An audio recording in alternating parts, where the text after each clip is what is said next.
Pemirsa, pada tahun 2026 ini, pihak pemerintah Kota Palembang targetkan pendapatan asli daerah PAD Kota Palembang dapat mencapai angka 4,6 triliun rupiah dengan berbagai langkah dilakukan seperti melakukan efisiensi pada belanja daerah.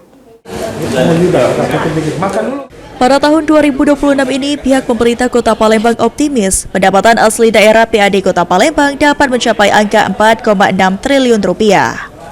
Kepala BPKAD Kota Palembang Ahmad Nasir menyampaikan, pada tahun 2026 target PAD sesuai dengan peraturan daerah APBD yang sudah disusun adalah sebesar 4,6 triliun dengan PAD dari pajak di angka 2,3 triliun rupiah. Untuk mencapai target tersebut, berbagai langkah dilakukan, seperti dengan melakukan efisiensi pada belanja daerah serta memprioritaskan belanja yang ada dalam urusan wajib pelayanan dasar.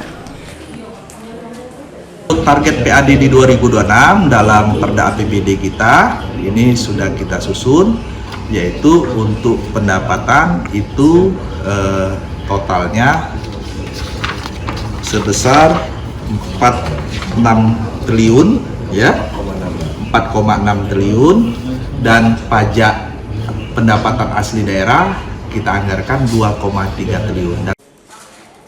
Menurut Kepala BPKAD Kota Palembang, dalam menjalankan pembangunan di Palembang dipastikan tidak hanya menggunakan APBD, namun juga menggunakan anggaran dari pemerintah provinsi, pemerintah pusat, CSR swasta, dan menggunakan pola pembangunan kreatif.